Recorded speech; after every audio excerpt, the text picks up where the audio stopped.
Hello, everyone.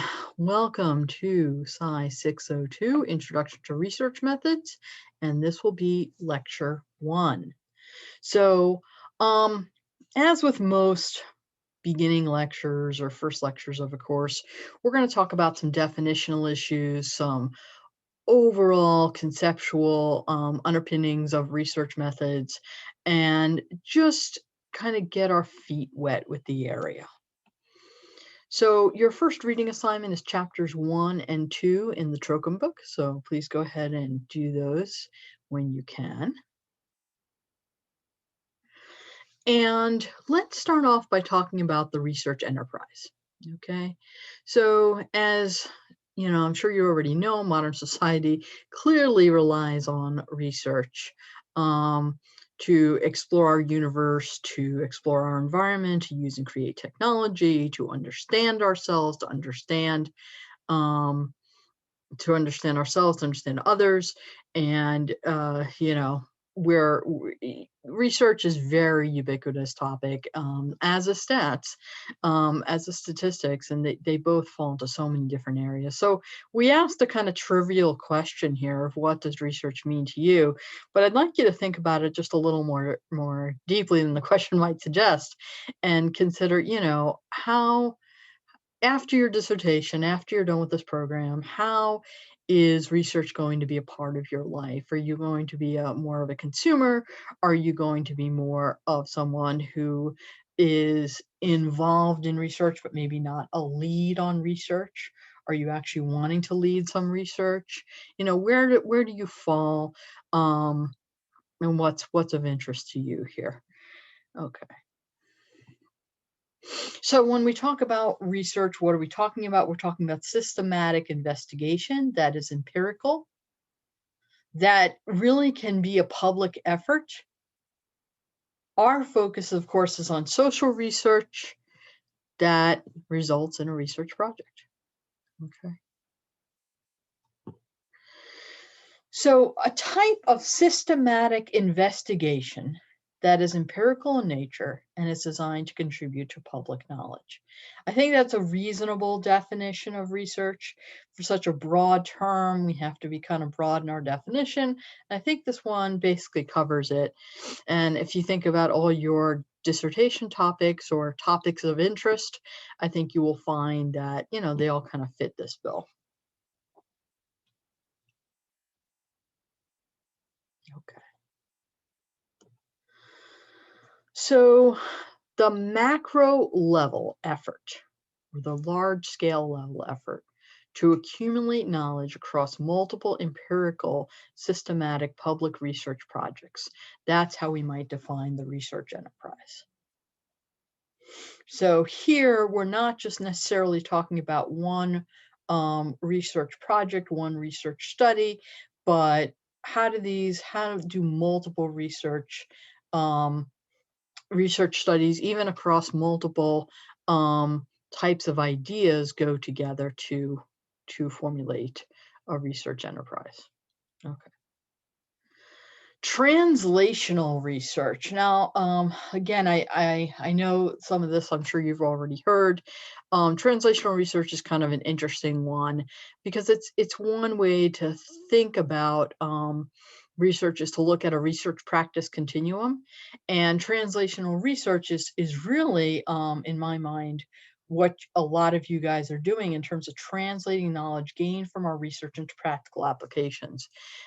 So for you guys, it seems like you're doing a lot of projects that really have a lot of practical implications in terms of therapy, in terms of treatment, in terms of a host of different topics. Okay. So let's take a look at this research practice continuum, and we'll talk about each of these areas in turn. But basically, we go from basic research to applied, to implementation and dissemination research, to policy research, and to impact research.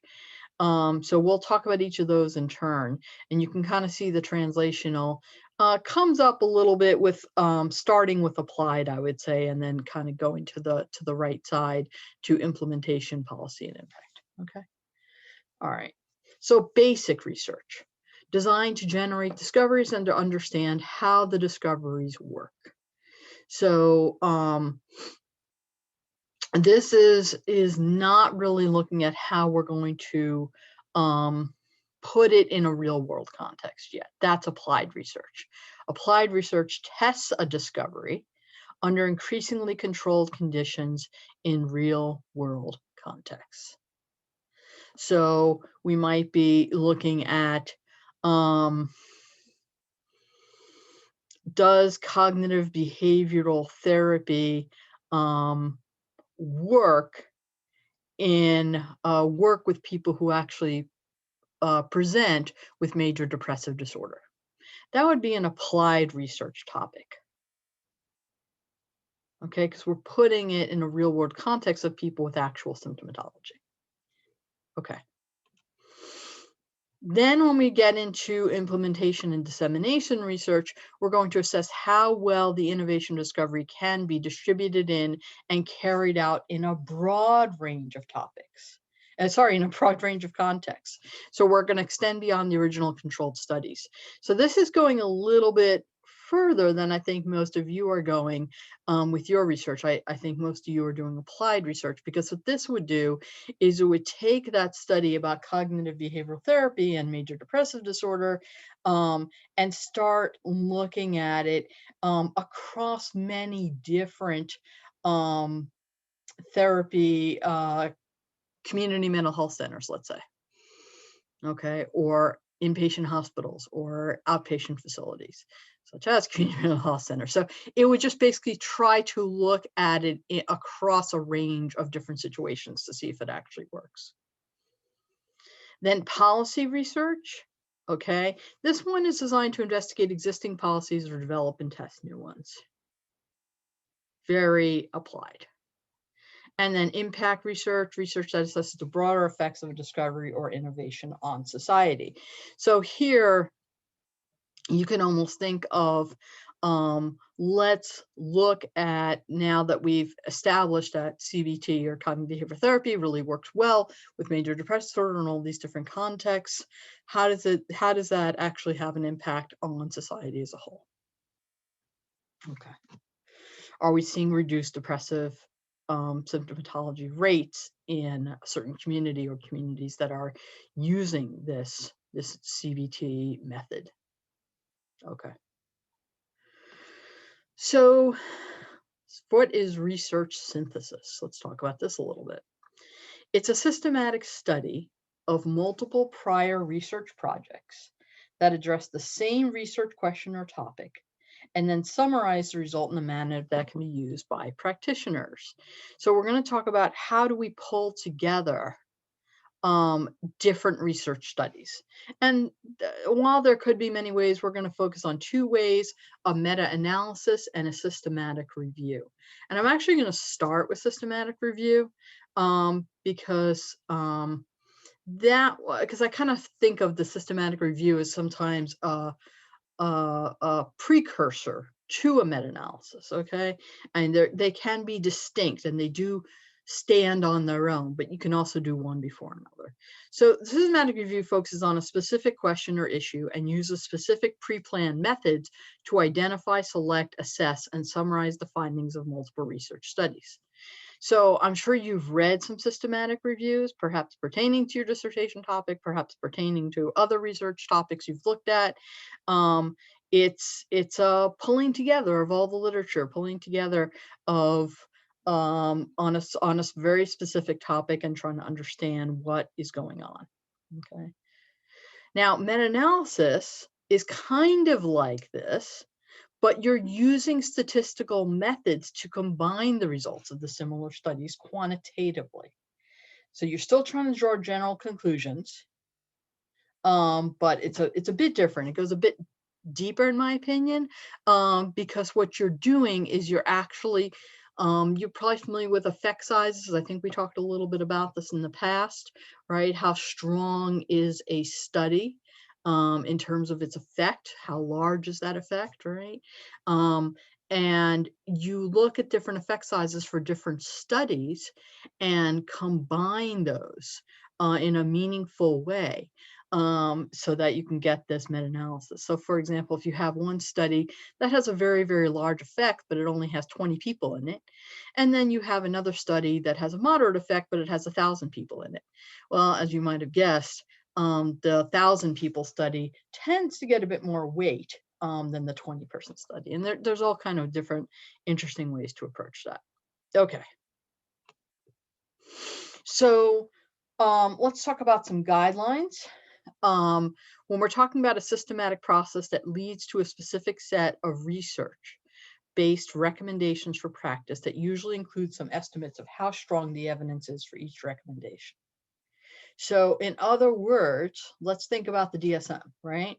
What we're talking about there is how are we going to use all of, when we revise the DSM, how are we going to use all of the research that we have done to date to put in certain recommendations for well, DSM is for diagnosis, but you can imagine the same sort of manualized type of document or book or what have you that would cover for practice, right? We're going to try to base our practice on, make it evidence-based. Okay, so when you see evidence-based practice recommendations, you can think of it was probably a systematic process of putting research together that helped us draw those, help us create those. Okay. Okay, so let's look at this a little bit in terms of where we are. So we could have basic and applied research studies. We put them all together into a meta-analysis or systematic review. This then can lead to these more topical guidelines that then can get implemented and disseminated, and eventually can affect policy, and we can even look at impact research. Okay, all right.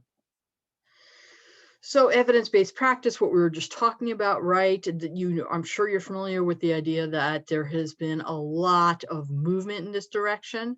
We're trying to encourage practitioners to employ practices that are based on research evidence as reflected in research synthesis or practice guidelines. And I definitely agree with this notion. I wish that all therapies would go under the research paradigm and get tested. I feel like not all therapies are tested equally. And I feel like that can be a bit of a problem. It's a bit unfair, and certain therapies are more suited to being empirically tested than others. But I think if you're creative, you could find ways to test other kinds of therapies, other kinds of treatments. And I wish more of that was done so that the evidence-based practice wasn't only based on the few that are tested. Nonetheless, having said all that, I'm a big fan of evidence-based practice. Okay. So, yeah. This is just talking about research from an evolutionary perspective. In other words, the best fit research ideas tend to survive through the process of natural selection. So you can put any research idea out there. There's nothing wrong with having a research idea. The idea is then it competes with the other ideas, and the strongest ones tend to get forward movement. So that's kind of a cool thing that we can put any idea out there, we can test it, and then we can just see which ones get to survive. Okay. All right. So let's switch gears a little bit and talk about where research topics come from. Come from a whole host of places, right? They can come from practical problems in the field that you encounter. They can come out of literature reviews. They can come out of requests for research proposals. In other words, grants often come out saying, hey, we're looking for studies that research this idea. And sometimes that's how people actually create their research um, careers, out of looking at what is being funded and putting up your research proposals based on that. And of course, generating your own research ideas. Um, Although these often come from a combination of practical problems and literature reviews, but still, of course, you want to consider that you might just have something very creative in mind that you want to look at. Okay. So the literature review, I am sure you're all familiar with this one, but it's a systematic compilation and written summary of all the literature published in scientific journals that's related to a research topic of interest. Um, the literature included, you always want it to be peer reviewed, right? So uh, I think you probably have some familiarity with peer review, but basically, when an article gets published and as part of the publication process, what happens is that peers in the field will review that article and give feedback on that article, including their belief as to whether or not it should go to publication. Okay. And the idea is it's supposed to ensure the accuracy and methodological integrity of published research articles. Okay. And very often it can be very useful feedback that you get back in peer review. Every once in a while, it's why didn't you include this article by me in the lit review? That is only tertiarily related. But no, I kid. That can happen, but for the most part, it's a very good process. Okay, feasibility. How practical is your research project? Cost, time, access to the population of interest, and of course, ethical constraints. And we will be discussing ethics rather shortly in lecture 2. Okay. So yeah, there's a lot of considerations here that you have to take into account. Again, something I'm sure you've um, come across in your pursuit of your own dissertation topics. Uh, and we can talk about how it's going to work for your topic you select for this class, but I basically plan that you will have as much money and as much time and access and all that kind of stuff. I mean, I want you to stay within the ethical constraints, but the other three I'll loosen up a bit. The the sample size, I will keep to a certain limit just because I have to create the data for you guys, but you will have a lot more freedom with some of the other pieces just to play around with some ideas maybe you couldn't practically do for your dissertation.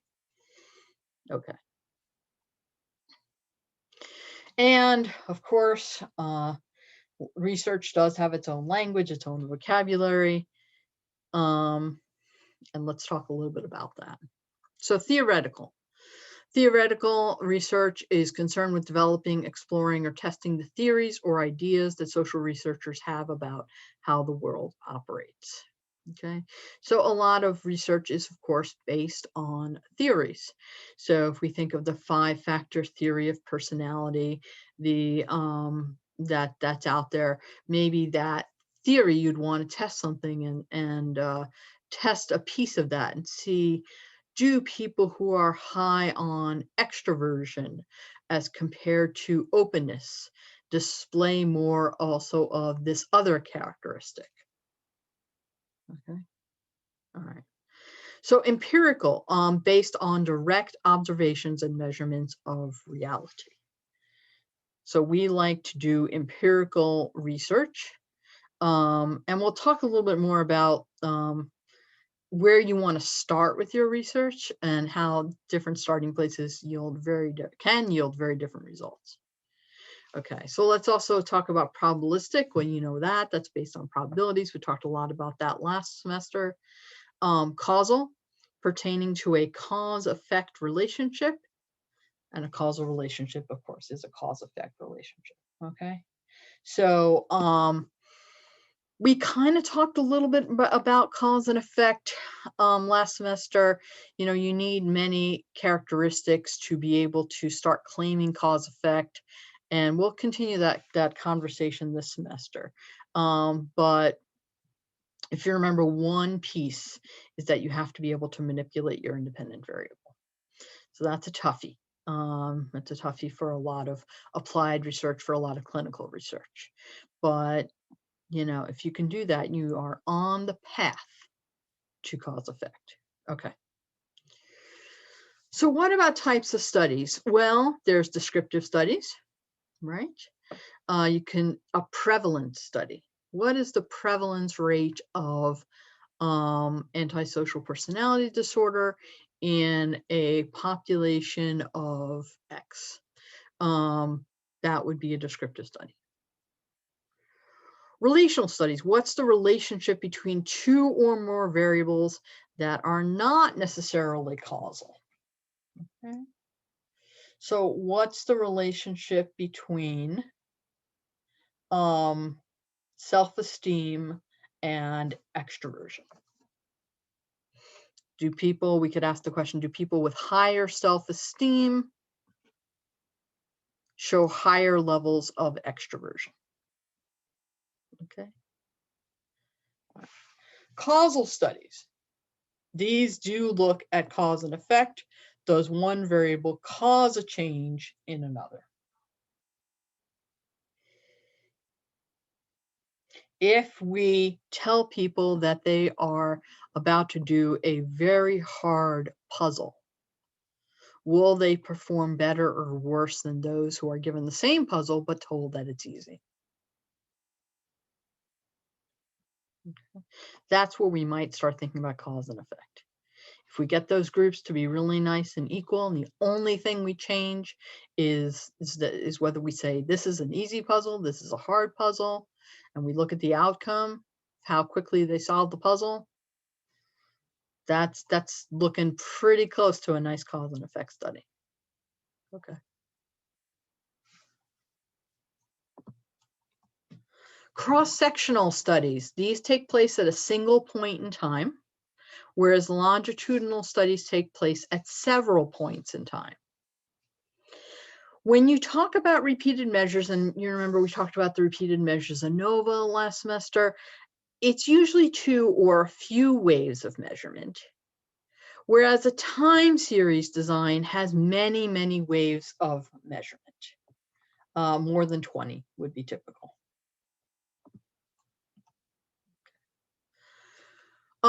What kind of relationships can we look at? We can look at correlational relationships where two things go together, as one goes up, the other goes up, or as one goes up, the other goes down, or causal relationships when one variable causes another to change. And we have to note that, of course, in that correlational relationship, sometimes the third variable is causing the relationship between the two correlated variables, right? And basically what that's saying here is correlation does not equal causation. And we had many examples of which we saw. If you remember, one of the more basic examples was vocabulary and cavities are often correlated in children. And what's the third variable? Development, right? As kids get older, they tend to get more cavities. As kids get older, they tend to get a more robust vocabulary. Okay. Okay. It's a rather interesting phenomenon. Every time I press this lever, that postgraduate student breathes a sigh of relief. Okay, I like that as a notion for cause effect and correlation and that third variable problem here. Okay, so let's look at some patterns of relationship. Grade point average and length of the lifeline in your hand.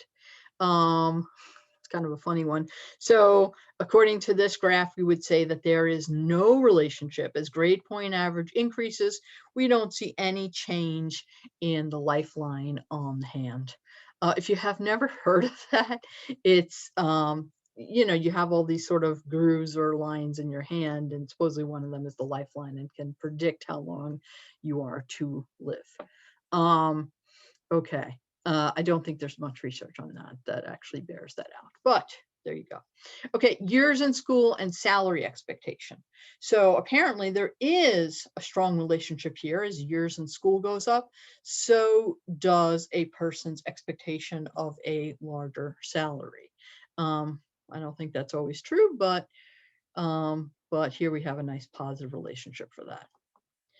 Self-esteem and paranoia. So that's interesting. They show this very strong negative relationship here. So as self-esteem increases, it seems that paranoia decreases. And then finally, we're looking at dosage level and severity of illness. So what's going on here? As dosage is increasing, severity of illness is decreasing until we've given them a little bit too much of a dose. And we see that effect not only tapering off, but showing now severity of illness increasing. Okay. And if you remember, most relationships, so this would be like a no relationship. These two, this positive linear, negative linear, and this is like a curvilinear relationship. And we talked about that we didn't really have, at least in the tools we explored last semester, the one to investigate this one. Okay. So we talked it through these. No relationship positive as one increases, the other increases. As one decreases, the other decreases. Whereas negative is inverse. As one increases, the other decreases. Okay. All right, hypothesis. So this is old. A specific statement or prediction. Alternative, if you remember, is when we are saying what we expect to happen. And a null is saying the opposite of that, right? So we always added the word not to get from alternative to null. So if in your research you were looking at the idea that increased treatment sessions of cognitive behavioral therapy will lead to decreased symptoms of panic disorder, and then you could have as your null increased sessions of cognitive behavioral therapy will not lead to decreased symptoms of panic disorder. Okay. And of course, you're all familiar with one-tailed and two-tailed hypotheses. Remember, one-tailed specifies a direction and two-tailed does not. Okay, so if we're just talking about a relationship between X and Y, and we're not saying which direction it goes, that's two-tailed. If we say as X goes up, Y goes down, or as X goes up, Y goes up, then we have a one-tailed. Okay. Okay. So what kind, let's talk about variables a little bit. Again, this is a lot of review. Quantitative is the numerical representation of some object. So if you remember, we could have qualitative variables and we could have quantitative variables. Qualitative are your nominal ones, things like eye color or gender or race, any of those things. And quantitative are all the others where there's a number representing the variable of interest. And an attribute is a specific value of a variable. That's one we haven't really talked about. Independent variable is the variable that you manipulate or that you choose to observe for study. That's a cause if it's a cause-effect relationship. And the dependent is the one that is the outcome variable, the one that is affected or impacted or associated with the independent variable.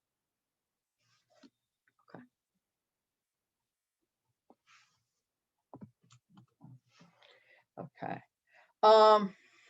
The attributes of a variable should be exhaustive and mutually exclusive.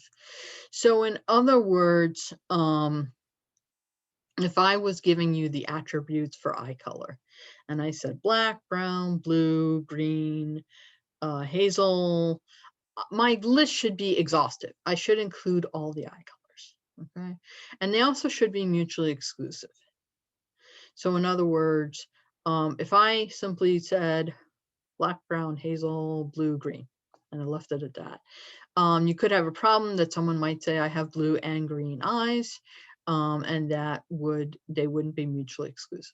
right? You want separation. Okay.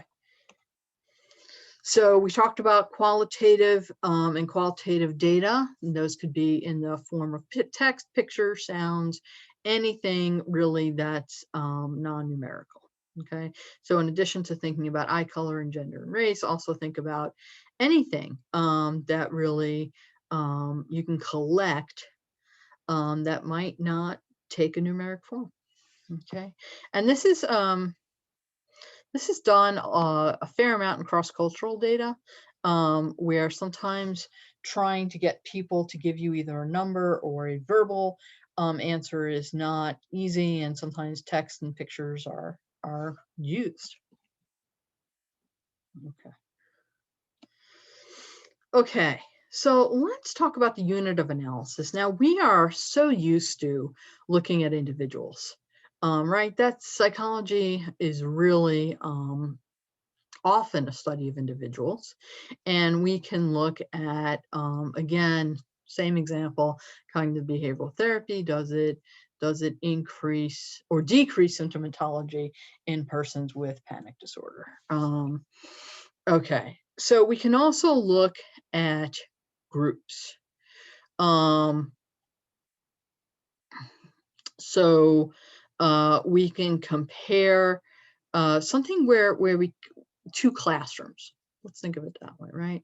One classroom gets a math intervention, the other classroom does not get the math intervention, and we might be comparing those two groups at the group level.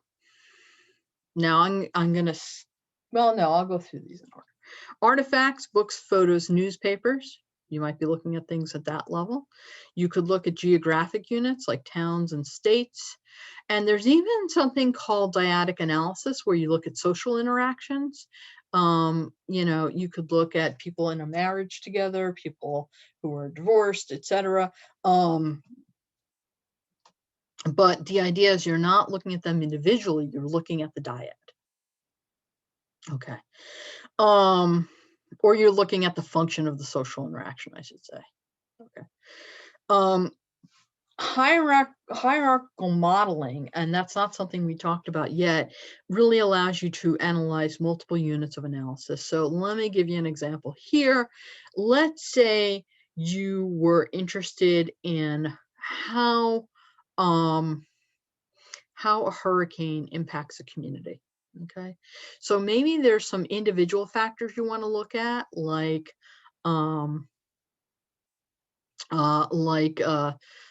sleep, like their job during their job. Is it something they could do from home, something they have to get out and they can't because of the hurricane, those sort of things.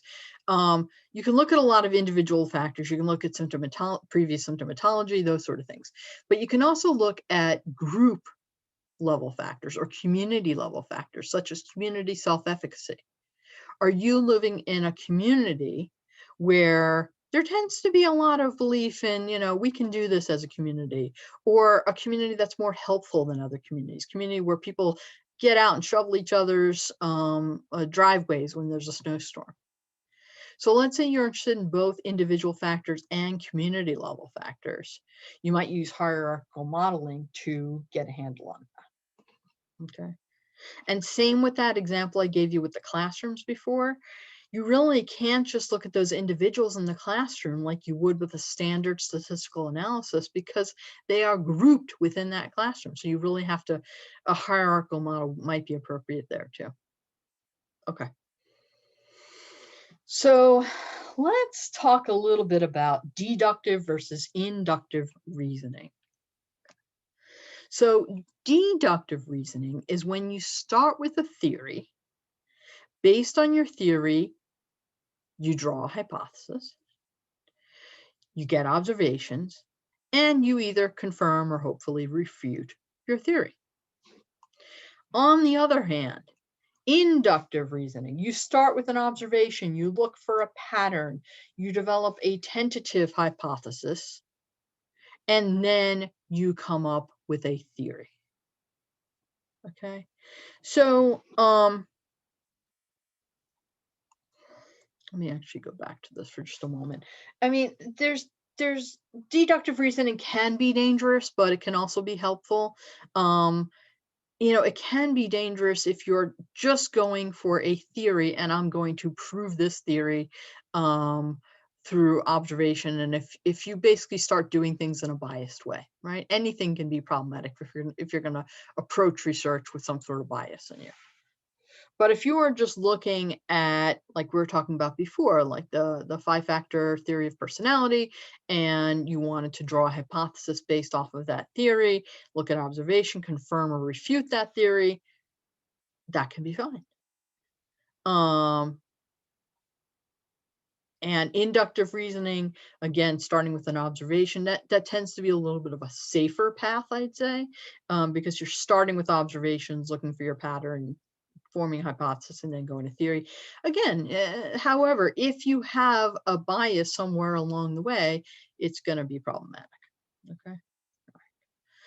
So, structure of research: begin with broad questions, narrow down, focus in, operationalize, which I assume is a term you're familiar with, but if it's not, it basically has to do with how are we going to take a variable and make it into something, break it down into these little pieces that we can actually test. Okay. So when we were talking about the example of cognitive behavioral therapy, and that's a toughie, but you might use a manual of that kind of therapy, right? So that all these characteristics put together equals cognitive behavioral therapy. Depressive symptomatology, as we were talking about before, is a little bit easier.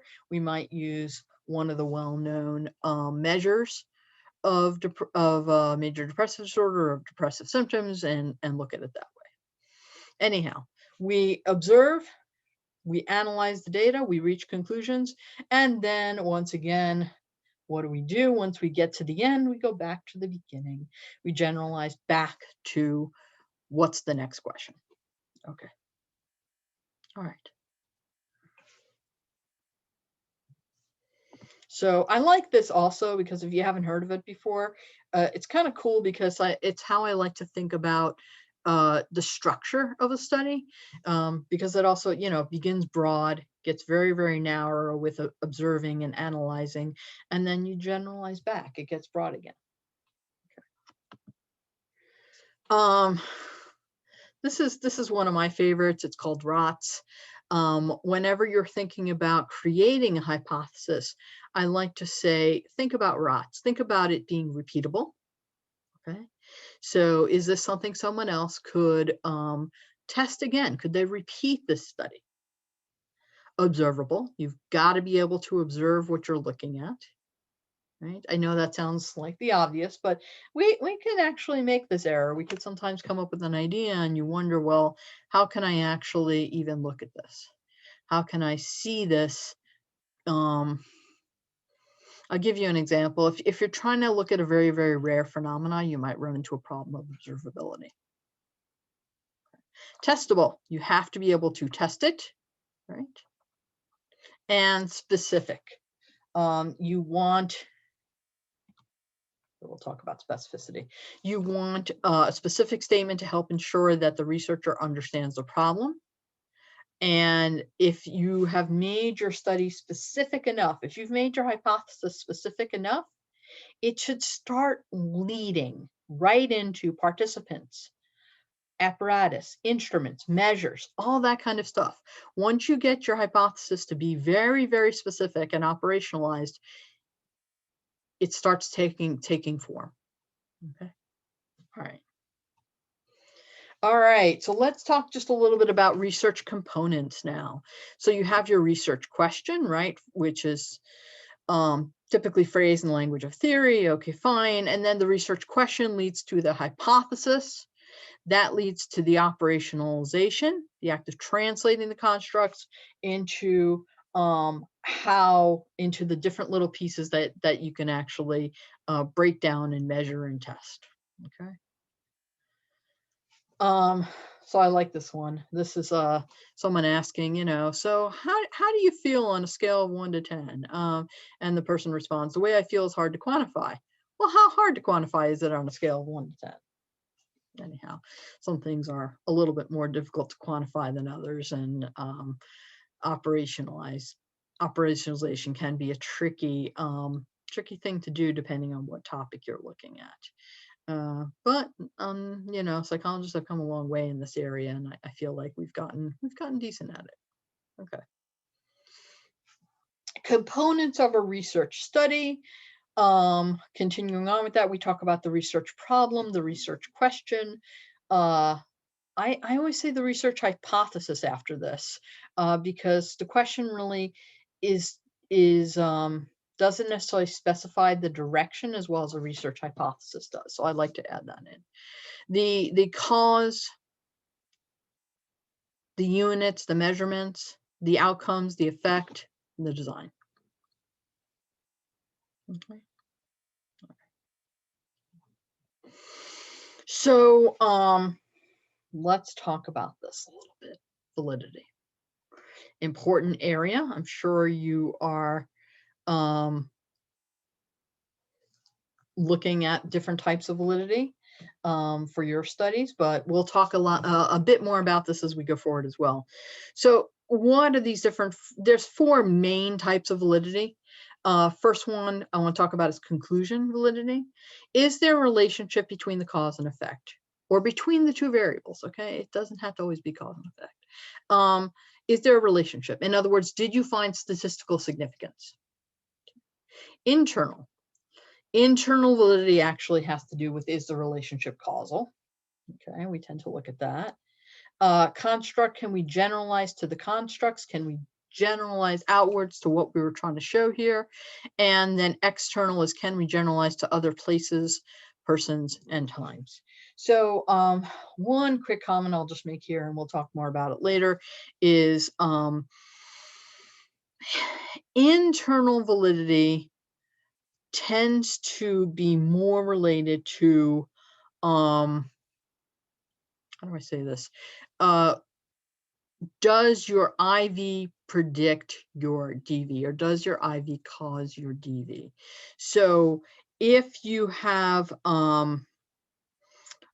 randomized your groups, randomized assignment to groups, you will increase your internal validity. Whereas external validity is when you is strengthened by when you choose a random sample. Okay, so sometimes in a lot of our studies, we kind of can't choose a random sample as much as we might like to. And so we drop down an external validity, but sometimes our internal validity, sometimes we do have some luck in actually assigning people to groups, so our internal validity goes up. And sometimes we can't really do much on either side, especially when we're doing clinical research that has practical implications. So, but that's one piece there to be aware of with internal and external validity. Okay. Okay. I'm filling out a reader survey for Chewing Magazine. See, they asked how much money I spend on gum each week. So I wrote $500. For my age, I put 43. When they asked my favorite flavor, I wrote garlic curry. This magazine should have some amusing ads soon. I love messing with data. Okay. So, problems with validity sometimes. Okay, so this is actually what we're going to talk about in class. I want you to have some comfort in developing hypotheses. And I know you're doing this for your dissertation, and this is just going to be an exercise we do in class, okay?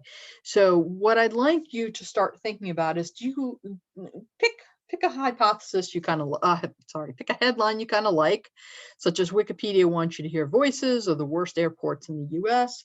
And then in class, what we're going to do is we're going to see how you can take your headline and turn it into a hypothesis. Now, if you don't like any of these, that's actually okay. If you just want to make up your own hypothesis because you're feeling creative, that's fine too. But I like to give you some headlines just as something to jump off of. Okay, so uh some of them lead more easily to hypotheses than other, but 5 mistakes women make at the doctor's office. I'll just give you one example. And this, I don't have to go directly off this. I want to say, you know what, that kind of makes me think about gender issues. And it kind of makes me wonder about, do women professionals in a certain field um, have more difficulty in when working with male clients than than male professionals in the same field do. And the reason that I actually think of that is there was one study I read a while back where and you may have heard of similar studies along this line, but the basic idea was it was um, it was someone who worked in a particular field, and I think it might have even, I can't remember the exact field, but it was a woman and a man, and they, all the person did was switch whether they signed the letter as a woman versus a male, signed their email correspondence as a woman versus a male. And the types of replies they got were really interesting. In other words, they got much more, the woman signature received much more pushback and much more disrespect and those sort of things than the male one did. And again, this is a study I read about a long time ago, but it's really interesting. And anyhow, my point would be, I might want to form a hypothesis that female MDs speaking to male patients would get more pushback, which I'd have to operationally define, right? That might be an issue. I might have to think about that, than do male MDs. Okay. Or, and maybe pushback might actually be in terms of how well people actually take the medical advice. Do people follow up and do it? So anyhow, that's one possibility I got from looking at 5 mistakes women make at the doctor's office. Okay. It could be anything. I'm just going to, just in class, so don't stress about it, but in class, I just want to get you thinking along these lines so you can be pretty flexible and, able to come up with hypotheses relatively easily. Okay. That is all I have for you for lecture one. So stay safe and healthy, and I will talk to you next time.